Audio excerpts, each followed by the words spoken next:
I feel like I've always just wanted to be a part of something bigger than myself. I don't know how to explain it. I don't know where it came from. I feel like I've always just been a very curious person. I was a very, very curious kid.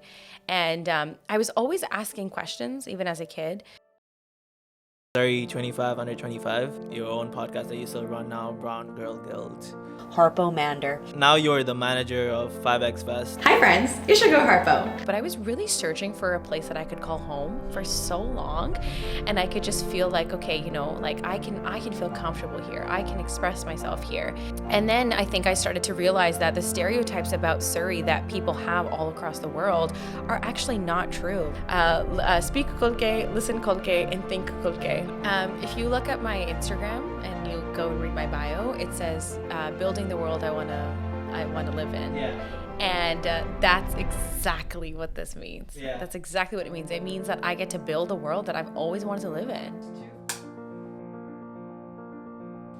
Thank you so much, Harpo, for coming on the show. When I was reading about your story, I think something that I could definitely see, and I think it's very common with a lot of people, is that their childhoods and their family background really defines who they are and the lives that they live forward.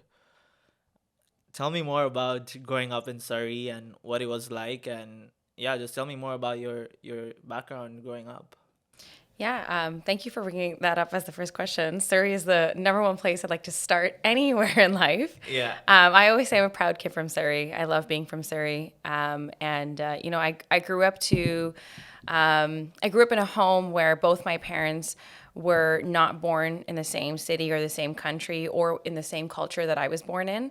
And so it was always, I mean, it wasn't challenging to navigate that, but it was obviously different because there were so many cultural differences. Like, you know, you're taught one thing at home, but then you're taught a completely different thing at school. Yeah. And then, you know, the media that you're consuming, that you're watching on TV is so different. And so as a kid from Surrey, I feel like I just grew up with all these different, like multiple competing parts that, you know, formed my identity. I also grew up to, you know, two immigrant parents who were working a lot and weren't really around much. And so I spent a lot of time, and I don't mean this in a sad way, but I spent a lot of time like alone, like just being curious and wondrous and just exploring the world through the tiny little, you know, window that I had, literally and metaphorically, like literally just staring at the window of my family room and like, oh, what's happening on the street today? So yeah, I think, you know, my upbringing is a really important part of who I am today because it really created the foundation of who I am.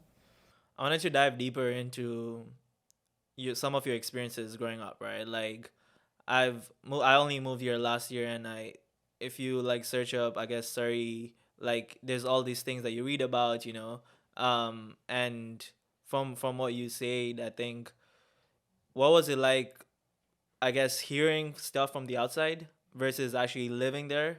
And like, I guess I want to give you the opportunity to also, you know, talk about some of the stereotypes that are there, right?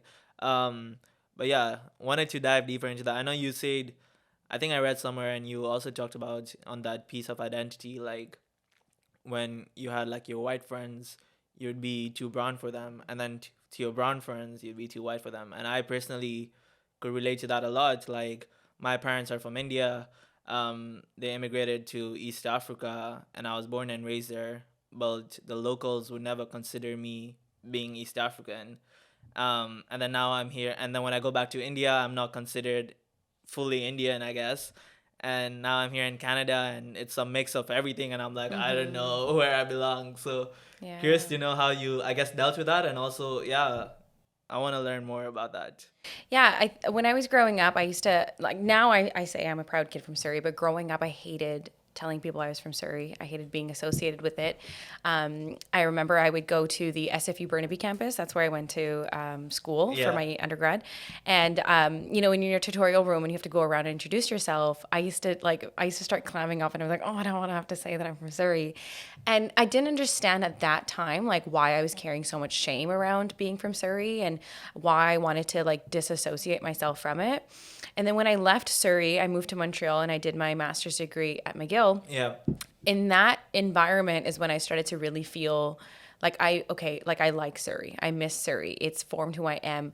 And also, to your point of saying like, yes, I did feel like I was too brown in certain spaces and then too white in certain spaces. I did my entire master's degree on exploring what it means to be a hybrid bicultural identity. Nice. And somebody who is like, two or three worlds combined, through two or three identities combined. And it gave me language to understand, okay, like this is like an actual phenomenon. Like it's not just me, it's not just in my head. Yeah. And the reason that I have felt so disconnected and feel like I don't fit in is because that's exactly what it was supposed to be like. That's exactly how it was, like the system and the structure is set up for me to feel that way. And then I think I started to realize that the stereotypes about Surrey that people have all across the world are actually not true. Like, I'd internalized it too before I moved and before I got to see a different part of the world. I internalized it too that Surrey is dangerous. Surrey is like, full of violence. And that's not to say that those things don't exist. They absolutely do exist in the community, but they're just not as like they're just not as often as people think they are. Like, I mean, I've lived in Surrey for 26 years and I've never actually seen it firsthand. And so I think now that I've come back with this newfound knowledge and appreciation for Surrey, I feel like I'm able to understand the positionality of myself and the positionality of Surrey in the larger context. Makes sense. And I feel like, so going back a little bit, right? Like, you did go to school at SFU, and from what I saw, you did a lot of advocacy work and a lot of work, especially related to like sexual violence, consent. And for me, that's like a topic very personal to me as well. Um, I'm curious to learn more about what really sparked that. Was it something um, that I guess growing up, your experiences, like your strong values of, advocating and standing up for what's right? Like, I want to dive deeper into what is the reason why you're interested in, giving back and standing up for issues that actually matter. Yeah. So I was actually talking about this with your production team outside. So it's nice that you brought it up in here. I feel like I've always just wanted to be a part of something bigger than myself. I don't know how to explain it. I don't know where it came from. I feel like I've always just been a very curious person. I was a very, very curious kid. And I was always asking questions, even as a kid. And so, when I got to university, when I left Surrey to go study in Burnaby, it was different people than people I'd gone to school with in high school for like 12 years or whatever, right? It's like different people. Not everybody is that like nice and open, and you're like, oh, actually, the world isn't the way that I've always understood it to be.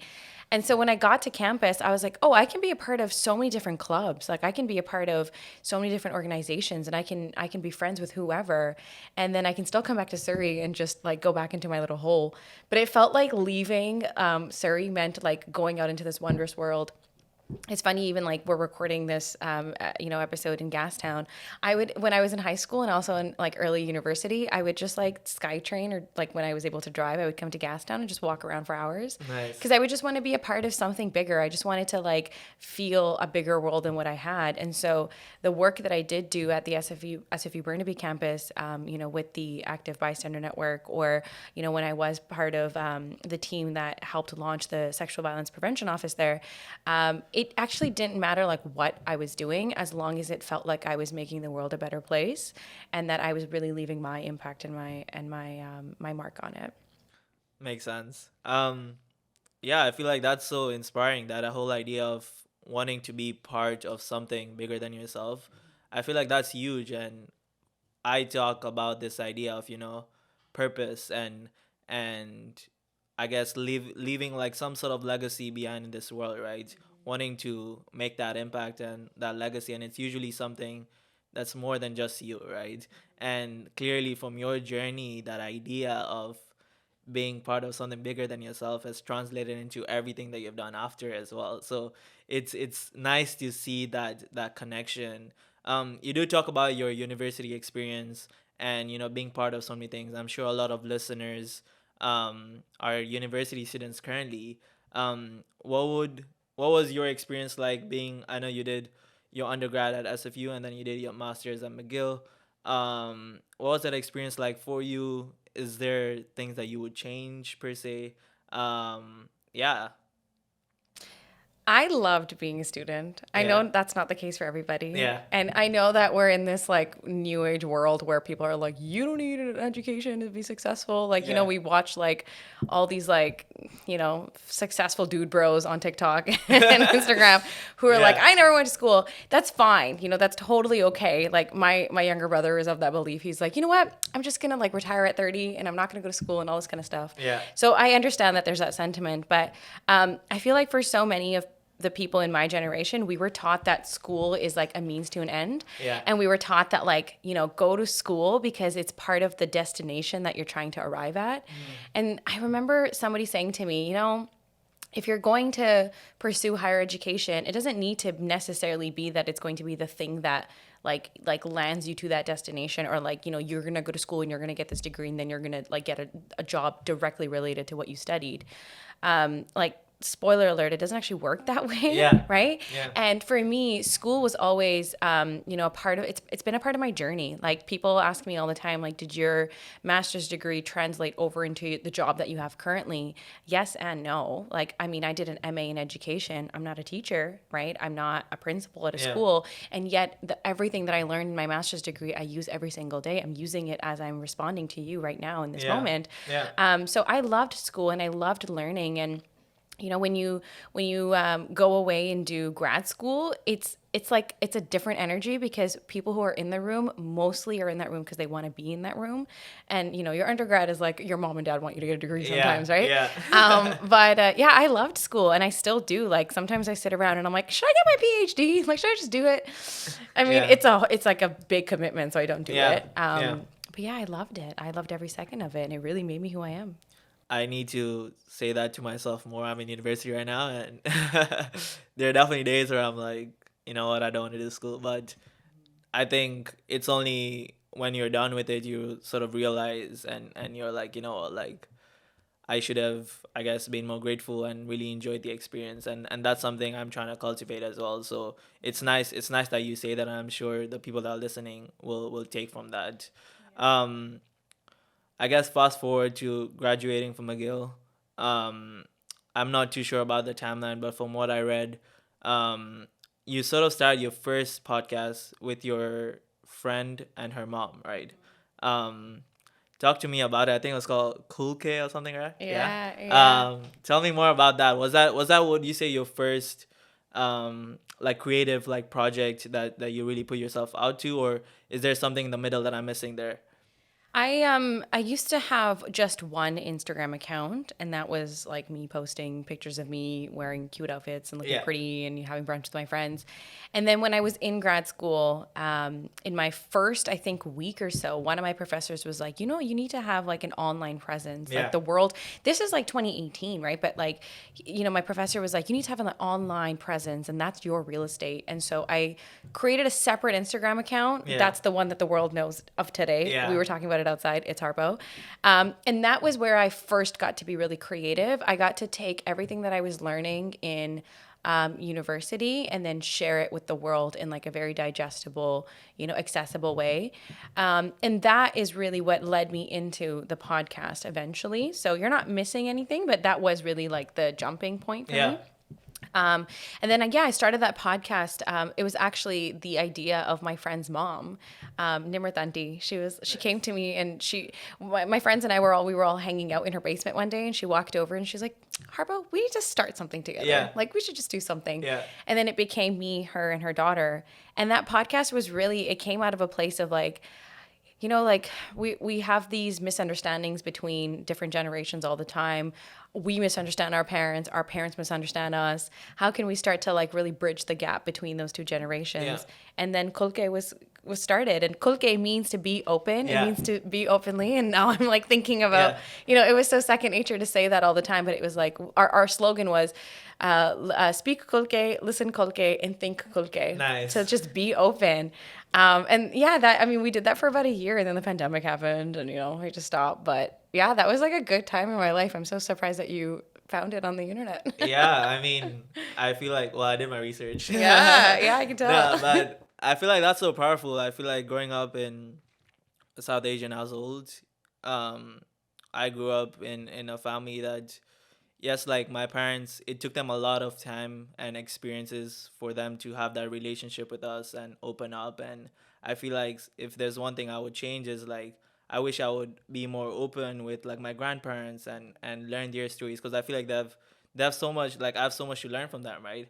So it's so powerful to have a platform like that and being cool K with and breaking that intergenerational barrier, because I feel like that's very common, especially in like brown households. Like you don't really, I guess, talk or go deep into some of these stories or these experiences. Like it's very, I guess, at least in my experiences, very like surface level, especially like within different generations. So what was, I guess, with the podcast itself, were there certain stories or certain experiences that you look back to, or that you like to, I guess, share from that initial podcast?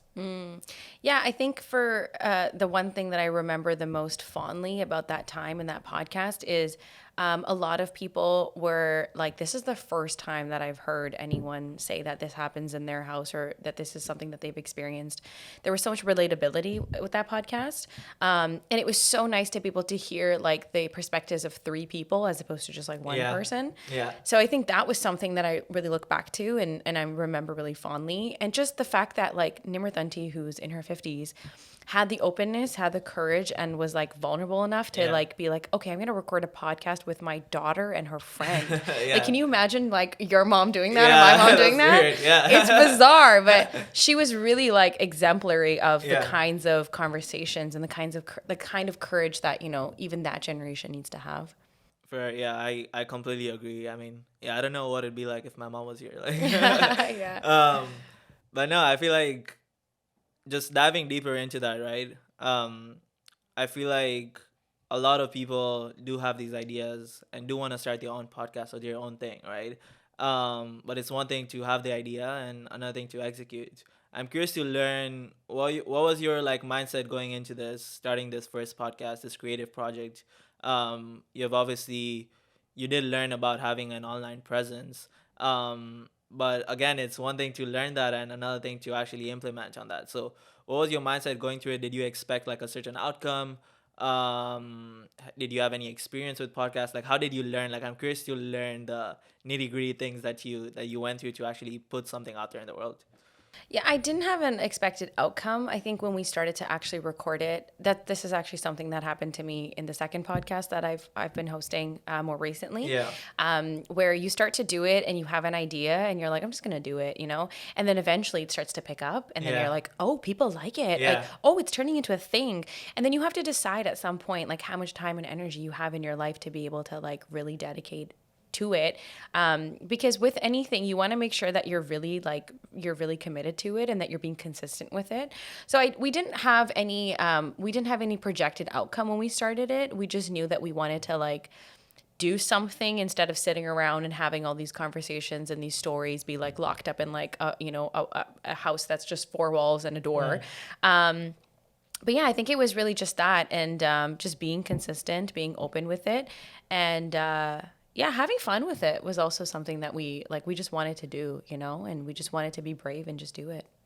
Awesome. I mean, yeah, I feel like a lot of people always like we always talk about like all these new ideas, but it's really hard to get to that point where you don't necessarily like think about what are other people gonna think, or how am I gonna get this. You just do it. And I think that's so valuable. I know at the same time you also started your blog. It's Harpo, and curious to learn the trajectory of that. Right, like you have this podcast going. I think at this point you had graduated as well, and then you started your blog. Um, I want to learn more about that and also learn about like the support systems around you. Like, what was your like family reaction, right? Like, did they expect you to go like a certain path with your university degree? Like, what were your friends saying? Like, how did you navigate through that? So I think the common thread in everything that I've started and everything that I've done, now that like I'm listening to you, I'm like, oh, I've done a lot. And it's this thread is still like being woven throughout everything that I'm doing, is that I just wanted a place to tell my story. Like I just wanted a place to be able to express myself and to share like what I was going through. At the time when I first started it, like it was it was a very different time then, like 2017, 2018. Like we think that it's always been the way that it has been, but it hasn't been. I was significantly younger then. I was like 19 or 20 at the time, and I wasn't as courageous. I wasn't as brave. Yeah. But I still did it. I remember the first time I put a blog post out. It was a reflection of a conversation that I experienced the men in my family having. I was sitting on the side, they were having a conversation, and I was like, they are being interesting. So I wrote a blog post, and I remember being cornered at a family dinner that weekend by like a bunch of my cousins, and they were like, why did you write that? Like, so we have to watch what we have to say around you now? And I was like, yeah. You do. And so it was really terrifying at first. And I don't think they understood, but I have to be super honest with everybody that like 90% of the time, and it's just very recently, and it has to do with a lot of things. It's not that they're not interested, but for the most part, I sort of just do my thing and I post what I want to post and I share what I want to share. And a lot of the people in my life, don't actually have access to it. Like they're not actively the readers of my blog. They're not the listeners of my podcast. It just happens that way. Like the material will find its way into the ears and eyes and hands of people who need it the most. Yeah. And sometimes we think it's going to be our family and the friends in our lives, and that's not the case. Like they already know you, so they're like, "Oh, I'm not going to listen to her talk on a podcast. Like I already know her. I can talk to her whenever I want." So most of the time, like they didn't actually even know what was going on, and so they couldn't really say anything to me. I mean, it's taken like a very long time for my parents to even understand, like, oh, what our kid does. Like they don't, and also like it's really hard to explain all of this in Punjabi, which is the primary language that my parents speak. Yeah. Like my grandma still doesn't understand. She thinks, because my full-time job is I work as a general manager for a music festival. She thinks I just hang out with singers all day long. I mean, she's like partially right, but it's still so hard. So, and I think most people get like really tripped up on the medium. And so everything that you're listing and you're sharing about my journey, I feel like I've experienced and explored so many different mediums, whether it's blog or a podcast or social media, or video. People get really tripped up on the medium, and then they're like, it's not the perfect medium, so I'm not going to put my story out. But my background just shows that you just go ahead and you do it, and then whatever works, right? Thank you so much for tuning in. I hope you're enjoying that bit of the podcast. I was hoping if you can potentially leave a review or subscribe to the YouTube channel if you're listening on YouTube. It would honestly mean the world, and this will help us to reach to more people and have that impact that we want to have. Thank you. Yeah, I think that's so powerful, everything that you shared. I'm curious to learn more about, whilst doing the blog, doing the podcast. I know you were working at a radio station for a bit as well. Um, did all that just align? Is that something you're like more intentional about? Like curious to learn more about how you went onto that path, and what was it like working at a radio station? I mean, it makes sense. You had a podcast, and now you also have your own podcast. Well, what was that like, and how did you come about that opportunity? Yeah, that was a turning point in my life. I was, just about finished my master's degree. And I think the work that I was exploring, like, I never formally applied for the position. It was actually brought to me by a friend, which is amazing. Yeah. That was really, I have good friends. But yeah, the position was brought to me. And I think it was just because I was already being open and I was already asking the right questions, and I was already displaying a sense of courage and vulnerability with the kinds of things that my generation cared about, and so that is how I went into the to the job at the radio station. It wasn't the right fit for me, unfortunately, and I was there for a very short time. But I think I can also attribute it to the fact that even though I felt like something that I haven't mentioned now is like, yes, I wanted to be a part of something bigger than myself, but I was really searching for a place that I could call home for so long. And I could just feel like, okay, like I can feel comfortable here. I can express myself here. And normally places that you express yourself and feel safe are your home. Like it's your house, right? Yeah. So, when I first entered that place, I thought, okay, this is the right home for me. It's a bunch of brown people, like it's media, like there's storytelling. Yeah. And unfortunately, I was too white for that space too, and it was too brown of a space. I couldn't actually be myself in that space. And so that was short-lived. But, now that you mention it, like now when I look back, like, yeah, everything has been aligned. Like everything has really felt like it was meant to be in the way that it was meant to be, Yeah. so that I could arrive at this place. And then, 5 years from now, maybe I'll say the same thing again. Yeah. And then you obviously did start your own podcast that you still run now, Brown Girl Guild. Tell me more about the inspiration. I did read quite a lot about it, but I want you to say it in your own words, and why Brown Girl Guilt, and what are the stories, or what are you trying to achieve with that, right? Tell me more. Yeah, brown girl guilt was something that, for the first time that it met the world, was when I was in my university. I was at McGill. I was just feeling something, and I just made an Instagram post, and then it was out in the world, and so many people related to it. Like, never have I ever had any people, never have I ever had that many people relate to it. And so I was like, okay, I'm gonna put this in my back pocket. Like, this is something that really works. And then a year later, I decided, okay, again, I didn't want to get caught up on the medium. I just wanted to put it out. I really thought that Brown Girl Guilt would just be a book, and it would be one book, and then it would have it would have multiple chapters, Yeah. and that would be it. Yeah. But then it became a podcast. And really, the premise of the podcast has been everything that I've shared. I was looking for a home. I wanted to tell stories. I wanted to talk about my experiences. And I didn't want people to feel isolated and alone anymore in the same way that I had felt in my Yeah. experiences. And so really, the podcast is, a place that I get to explore what it means to be a brown girl from Surrey, and to experience really intense emotions like guilt and shame and vulnerability, but also joy, and also experience love. And there's a lot of stories on the podcast that are funny. Like, Yeah. I shared, this past season, I recorded an episode that was titled "My Worst Date," and there was 2 worst dates in there, and they were so funny. Yeah. Like, now when I look back, I'm like, that was horrible. But everybody in the world, when they come up to me, they're like, "I'm so sorry that happened to you," Yeah. and I'm like, yeah.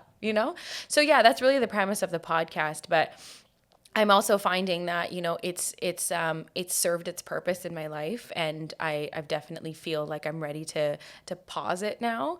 At the time that we're recording this episode, I'm recording this episode with you, it hasn't happened, but by the time I'm sure Yeah. it meets people's ears, Brown Girl Guilt will also have stopped. Yeah. And that's because I'm feeling called to do something different now. And again, it's ever changing, right? Like, we're always growing. And so even though Brown Girl Guilt was an intimate part of my life for a couple years, it served its purpose in my life, Yeah. and I'm ready to move on from it now. And that's so powerful. Like, I'll dive deeper into that later on. But going back to the podcast, I know there's a story about I read somewhere that when you did start the podcast, like, there was a time where you'd go out a lot, and I think your parents asked you, like, you're going out again. Yeah. I'm curious to learn more about some of those experiences growing up as a brown girl in Vancouver, right? And having a social life, and because I know a lot of, like, people our parents' age, they grew up in a different society, right? And for them, it's really hard to acclimatize to this idea of what growing up as a brown girl is like in this part of the world, right? So curious to learn more about how you navigated through that, and just more of that story. Yeah.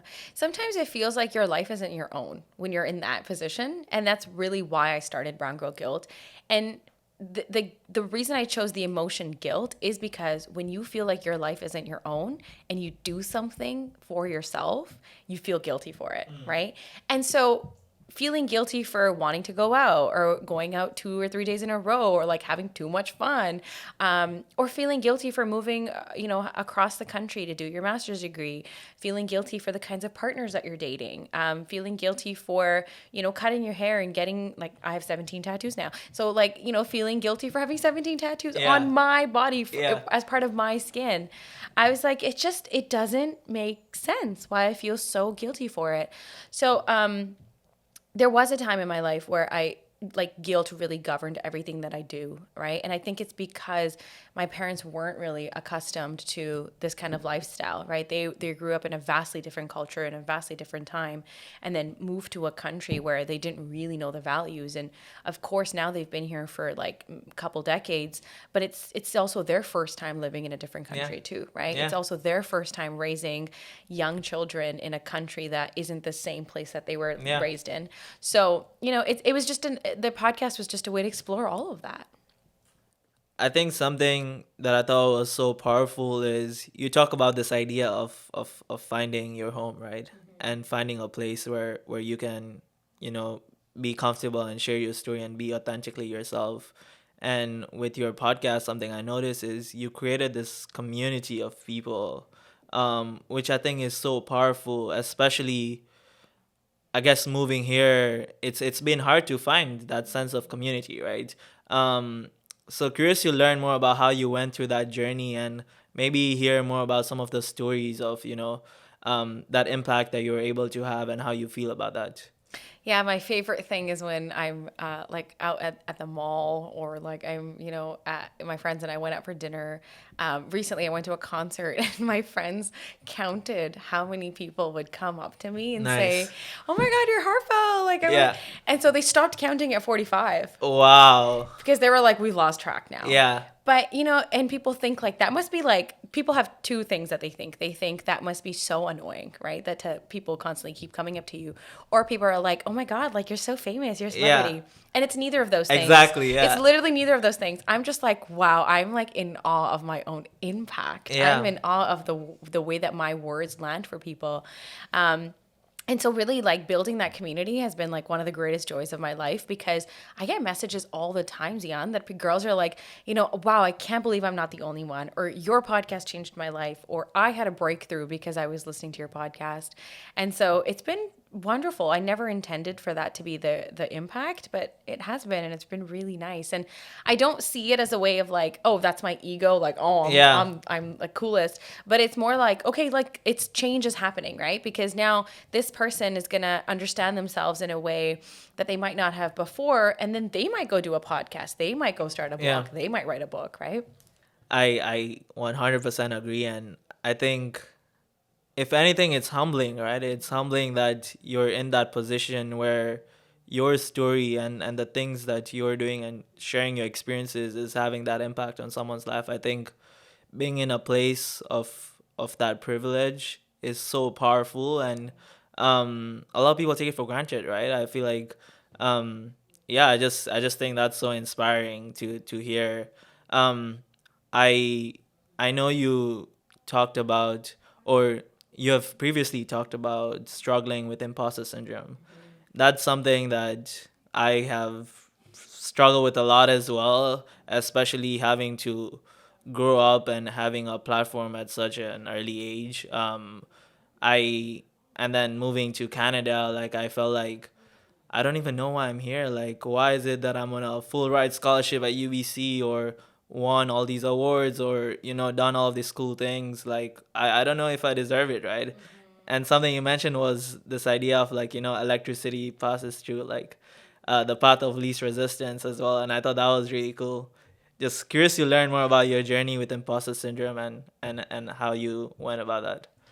I think you said it, that like you used the word deserving. And I think that's really it. It's just what we think that we are deserving of and what we think that we are not deserving of. And what our value is, right? I've been really working on that the last few months and really feeling into what I truly feel like I deserve. And if you think you're not deserving, in general, like if you're not deserving of the love that you're receiving or the care or the kindness or the intimacy that you're receiving, then you're not going to consider yourself deserving of anything else, right? And like people like to like separate those things and they like to polarize them and think like, oh, you can be deserving of success and still have like broken confidence.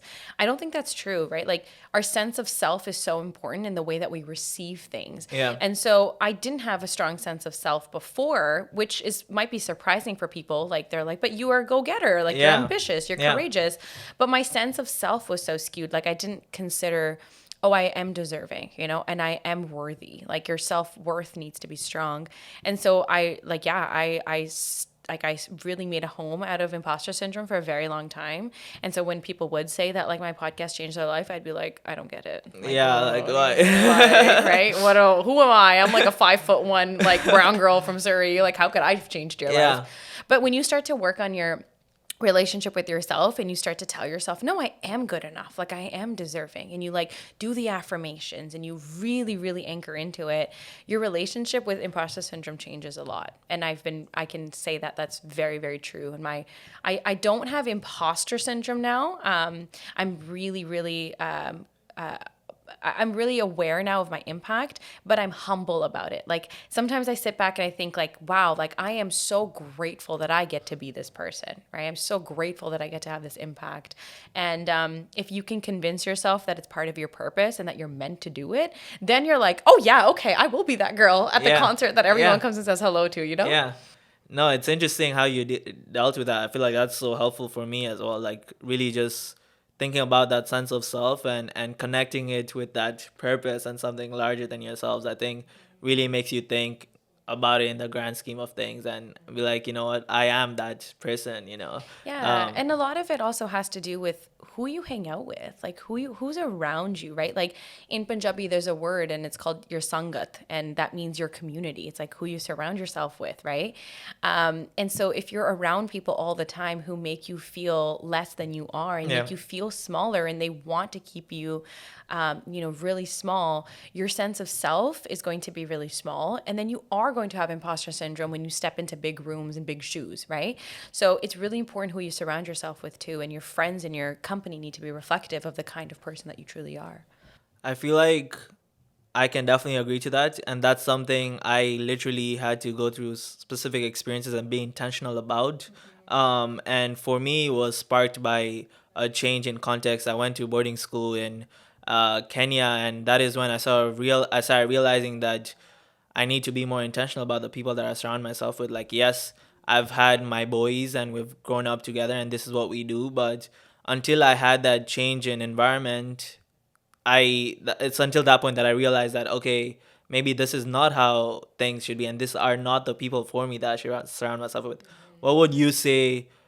I guess sparked that intentionality of surrounding yourself with the right people. Is that something that you went through like a trial and error process, or like how did you figure that out? Because I feel like most people know it, like you hear all this all the time, but to actually act upon it and make that difference in your life, like how do you go about that?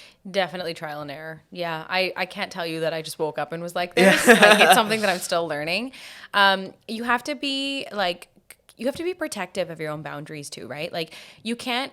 I used to do this a lot in the past where I would trust somebody so quickly and I would just think, okay, I'm a good person. And so everybody in the world is also a good person. That's not true, Yeah. right? Like, yes, the way that you see the world is through the lens of yourself. You do think that. But it was a lot of trial and error. And then eventually, like spending enough time alone, like alone time is so important, I agree. right? Like it's so important to just be by yourself and just like really take stock of who makes you happy, who doesn't make you happy. We all have an internal compass that tells us how we feel when Yeah. we're around certain people. Yeah. And if you're constantly feeling low, or you're feeling like, you're feeling not confident, or you're feeling really, really bad about yourself when you're around certain people, that's a sign that they're actually probably not the best for you. They don't Yeah. have the best intention for you. But you would have never known that unless you spent some time by yourself. So I think discernment is so important. Discernment is such an important skill to cultivate because you need to learn how to discern between who is good for you, who is not good for you, what is good for you, what isn't good for you. And you only find out when you spend time alone and quietness away from the world. Yeah, I call it hibernation, and Yeah. I literally do that. Like, also, I don't know if it's called COVID or like, but my social battery has become so low, and I enjoy like after today's conversation or after this podcast, I'm probably just gonna go MIA for a couple of weeks and just like Yeah. be on my own. Yeah. Hermit mode. Yeah. But no, that's so powerful. Now you're the manager of 5X Fest, and I thought it was so interesting just reading about your journey with that. So you did volunteer when with them when you're younger, right? And a lot of people, they'll see your title and be like, oh, like she just got that job overnight or whatever, you know what I mean? But you had a lot of experiences with them, and even the way you came about that role and that opening, I thought was really cool. Can you share more about that? Yeah, I used to volunteer for the actual organization, Vancouver International Bhangra Celebration, VIBC, in high school. I never thought at that time that I would be the general manager of the organization. Yeah. Life just happens that way. Yeah. And then in 2019, I was back for the summer for my master's, and there was this art event that was happening in Vancouver, and it was by a bunch of brown kids. And again, always looking for that home, Yeah. always looking for that place, looking for a place to like connect and be around like-minded people. So I asked my friend if she wanted to go. She said, no, I can't go. I was like, okay, you know what? I'm just going to be brave. I'm going to go by myself. I know Yeah. it's a bunch of like art people and they're like creative and they're like famous on Instagram, but I'm just going to go. Yeah. So I did. I went, and it was the 5X art party. And I remember leaving that event and being like, I want to be a part of this world. I don't know how, I don't know when. I just want to be a part of this world. And so then I, went back to Montreal. And then when I came back, I did join as a volunteer writer for the digital magazine that we have, 5Express. And again, just looking for a place to tell my stories and to be a part of something. And as soon as I started to write, within a few months, there was an opening and it was an intern position. It was only for 1 month. And I don't even know how, like the executive director, Tarun, found out about me. Yeah. I have no idea who told him about me. Yeah. Because I had very, very little connection with him at the time. But he asked around and everybody said, Harpo is your girl. And so again, like I allowed my people to speak for me, and allowed my work ethic and my essence to speak for me. I became a general manager for 1 month, and then honestly, the rest is literally history because I'm still the general manager almost 2.5 years later. Wow. Yeah. Just a quick one. If you see value in this conversation, I want to take this further and introduce you our weekly newsletter. The goal of the newsletter is to provide resources, opportunities, and show you guys some of the behind the scenes stuff that we have. So if this is of your interest and you want to gain more value from the podcast, I recommend using the link in the description to subscribe to our newsletter. Thank you. I think reflecting on your journey with 5X Fest and how you mentioned and how you manage the executive director just found out about your story. Like it's this idea of like the best things in life come in the most unexpected ways, right? And it's so nice to see, I guess, being in the position for 1 month, 2.5 years and still going. I just think it's beautiful. What would you say having a platform like that, having a job like that, what does that mean, and where do you see yourself now based on all these conversations that we had of finding home, finding a platform where you can talk about all of these things? What does it mean to you? If you look at my Instagram and you go and read my bio, it says building the world I wanna live in. Yeah. And that's exactly what this means. Yeah. That's exactly what it means. It means that I get to build a world that I've always wanted to live in and that I want to live in. And it might not be the exact same world that other people want to live in, and I'm very cognizant of that. But I know that there are certain elements that I've always craved, I've always wanted in the world that I occupy, in the world that I want to live in. So now I'm just building that world, and I feel like I've finally found that home. And I can say that confidently. I think it's taken a long time to come to this. And this is also something that I've just really realized in the last couple of months, that 5X really is the home. It really is the home for me. And I want it to be the home for other people. Like I've been saying this all day. Yeah. I'm like telling you and your entire production team, I'm like, you all need to come to 5X. Yeah. Because it really is, right? Like it's a world that, once you step into, you're transported into this like wonderful understanding of yourself.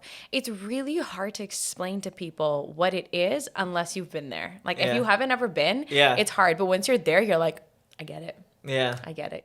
No, it makes sense. And what would I know you guys host a lot of events, like you've done a lot of cool stuff. Have there been any like standout moments or highlights or like people that you have met that you've really like, I did that or I was part of that? Like, have there been any moments like that? Yeah, there's been a couple. Because we're an events primary event, like a primary thing is events. During the pandemic, it was hard for us. Yeah. But in 2021, we did a small scale festival, and this is by far one of like our entire team's favorite moments. We did a 3-day festival at a venue in Vancouver called the Beaumont Studios. Nice. And we programmed all local artists, right? Like local talent. And one of the artists that we programmed, I think it was on the second or third day, his name is Robin Sandhu. He's an international student, and he works he has a full-time job, but then he's also producing music, and he used TikTok and Instagram to really get to a place. And I think that was one of his first performances post virality on social media. And we all oh my God, this story brings me so much joy. But he was on stage performing, and then he sort of just did that thing where they point the microphone to the crowd, and everybody sang the words to his song back to him. And he was stunned. He was like so surprised. And we all loved that because, we got to create that moment where I don't think he actually understood his own impact. I don't think he understood how much people loved him, how much people actually like listen and absorb like his words, his lyrics. And so we love that moment so much. And, we've been creating those moments again and again. And this past festival was our first ever Pride Night. Nice. So we did it in collaboration with an organization called Share Vancouver and then the Punjabi Market Regenerative Collective.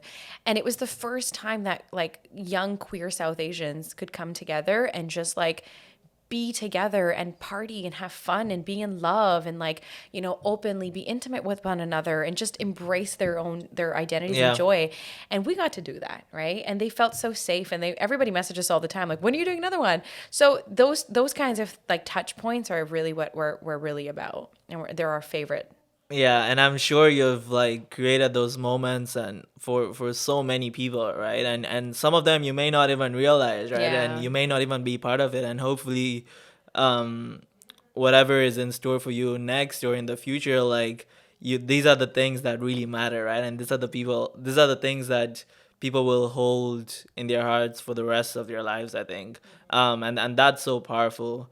I know you wrote this letter um, about systemic racism, and the stories that you shared there were so powerful, and it is a big issue not only in Surrey, in Canada, and the rest of the world, and it takes a lot to use your platform and to work towards that change, right? I want to learn more about or share. I hope you share with the audience what that letter was about and some of the things you mentioned there. Yeah, it was a letter to my city, and it was when there was a failure and of an acknowledgement that there is systemic, racism of anti-Indigenous and anti-Black racism in the city of Surrey, and in that letter, like it was really just to be like you're saying that it doesn't exist, but I'm living proof that it does exist, and the people in my life are living proof that it does exist. And we were able to create a lot of impact with those letters, not just mine, but everybody else's. And then as an organization, we were able to like really make an impact, which was amazing. But it was like people won't know until you actually tell them, right? And like storytelling is so powerful, and so much of my letter was also rooted in a story, right? And it was my story, and it was a story of people in my life. Again, like it can be so scary to do something like that, but you gotta have the courage. Like, if you wanna have something change, you have to be able to create. You have to be really courageous to be able to change it. So that letter was just really a reflection of that. Yeah. I I don't know what to say. I feel like that's so powerful, and I'm so happy that you're using your platform to do that, and you continue to do that in everything that you're involved in. You did win, I think, sorry, 25 under 25. Now that I think about it, like from where we started to your childhood growing up in Surrey to being awarded something so prestigious in your community, what did that mean for you? Oh man, it was I was like, yeah, like this is amazing. And not for me, but like, I've always felt like the young people of Surrey have been talked about in such negative ways. And yes, there are those things in our community, and yes, young people are privy to those things, and those things are happening. But there's also so much wonderful like creative energy in Surrey, right? There's so many wonderful young people in Surrey who are doing amazing things. And when I won that award, I was like, see, like, look, it does exist. There are people like me, and there's countless others who are doing amazing work who also deserve to be highlighted and spoken about, and to be really awarded and to be showered with love and kindness. And so I actually didn't even think about it in that way until you just said it, that everything that I've been doing and from growing up from being that, and then all of a sudden being awarded something, that's the first award that I've ever gotten. And it's still till this day, the only award that I've gotten for any of my work and any recognition. And it's just actually such an honorable thing now that you've mentioned it. I didn't even connect it in that way, but yeah, Yeah. I got it for being like a proud kid from Surrey. Yeah. And now like looking back, like you're probably saying that, right? Like you mentioned that story of being in university and not being that proud kid from Surrey. So Yeah, I think that's so powerful, honestly. Um, I know on your podcast or just in your journey throughout, you talk a lot about like body positivity. I know that's an issue like I personally struggle with as well, and I go through phases where I just don't love the vessel that I'm in, right? Um, Tell me more about what do you, I guess, what are your thoughts on that? Yeah, I think you've alluded to it a little bit in just that as well. Like this is a vessel. Like we have been granted this body to be able to experience this life in, and how sad it is that we are so mean to that vessel and that we hate this vessel sometimes, and we speak to it in such unkind ways. It's a journey, right? Like some days I wake up and I'm like, I am so beautiful. Like I'm the most beautiful person I know. And then some days I wake up and I'm like, where's like the baggiest, Yeah. sweatpant or sweater that I can find. But it goes back to what I was talking about earlier is like, it's our sense of self and it's our self-worth and what we think we deserve. Like, do I think that I deserve to be spoken rudely to by myself, right? Do I think I deserve to hide myself? Or do I really recognize that this vessel is beautiful and the fact that I even have a body to experience this life Yeah. in is in and of itself a miracle. And you have to like detach yourself from that, right? So it is all about cultivating a kinder inner voice. Like I always say that. Like, what does the voice in your head sound like? Is it a nice one? Is it a mean one? What does it tell you about yourself? And often the things that we think about our body are not even inherent to us. It's like not like we came into this world with those thoughts, right? Somebody taught us those things about ourselves. And so much of my body positivity has been about unlearning things about my body that I actually don't really even believe. That's powerful. Um, Having a platform is obviously not easy, and in my own journey, I've had my own experiences with my mental well-being. And it's tough, right? Like, I'm curious to learn more about throughout your journey, how do you manage to take care of your well-being, physical, mental, spiritual, and emotional? And how have you, what's your experience has been with like that, and what are some of the things that like you currently do to cultivate that? Yeah, I move through the world all the time and I remind myself I am a deeply spiritual woman. I say that all the time. Yeah. I am. Yeah. Not everybody knows it. I don't tell everybody. I'm telling the world now in this episode. Yeah. But I am. I'm a deeply spiritual woman. A lot of alone time, a lot of like journaling, a lot of reading, a lot of just being and spending time with people that really uplift me, make me feel good. I'm really strict with who I spend my time with, and I'm really strict with how I spend my time. Certain obligations come up, you have to do things, that's life, but you have to set parameters around that too. I wasn't always like this. It's very recent. And so I'm really leaning into it. I'm really enjoying it. But that's how I take care of myself. Like I love myself. I am my best friend. I Yeah. truly am. I Yeah. love myself. And I really spend a lot of time making myself better every day. Not as a project. I don't think that we should ever see ourselves as like a self-love project. Yeah. But just being there for yourself. That's, yeah, I feel like that's something that we, when you're doing your day-to-day stuff, it's so hard to just sit down and remind yourself of that, and some of the things that you mentioned, like journaling and things of that sort, is some, I guess, actionable steps that you can take to do that. um we're almost towards the end. um Something I wanted to ask, and something we ask all our guests, is there are gonna be a lot of young people listening to this, right? And I guess it's a double-ended question, but one, what would you say to your younger self, um, and that kid in Surrey, growing up? And two, if there's someone that has an idea or a passion or something they want to work towards, what advice would you have for them? This whole idea of tomorrow never comes, and to truly be the leaders of today, like, just if you have an idea, just start today. So yeah, those two questions. Yeah, the first one is my favorite question to ask other people and to Yeah. be asked. I say this often, and if I could go back to like my 14 or 15-year-old self, I would tell her that she can literally be whatever she wants. There's a line in a song called Wilder Mind by Mumford and Sons. I love this line. It goes, "You can be every little thing you want nobody to know." And that is so true. You can literally be exactly who you want to be. You don't have to hide it. You can go out there and be that person. And then for anybody who is, wants to start something, I would say like really look for the team, look for people that want to build the same world that you want to build, truly, because you can't do it alone. You really can't. We can try. You're going to get like maybe 2 or 3 steps and then you're going to come 10 steps back. That's just how it is. Yep. But finding the right people, like I'm so privileged and so honored now that at 5X I have that. We're a team of like people who want to build like a very similar world.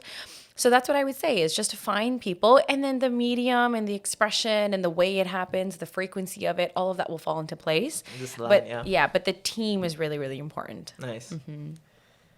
Harpo, I don't know what to say. Honestly, like, this is so inspiring. And thank you so much for all the work that you do. And I'm hoping that sharing your story here today will continue to inspire others, and you will continue to have that legacy and that impact. And just thank you so much. Thank you so much for having me. I love leaving something, having learned more about myself, and I learned so much more about myself today. So thank you. Thank you. I hope you are as inspired by this conversation as I was. If you'd like to follow our journey and learn more about some of the other episodes, I encourage all of you to check out our social media platforms at Leaders of Today Pod. That is at Leaders of Today Pod. Before we end, I want to remind you that as young people, we're not only the leaders of tomorrow, but we're the leaders of today.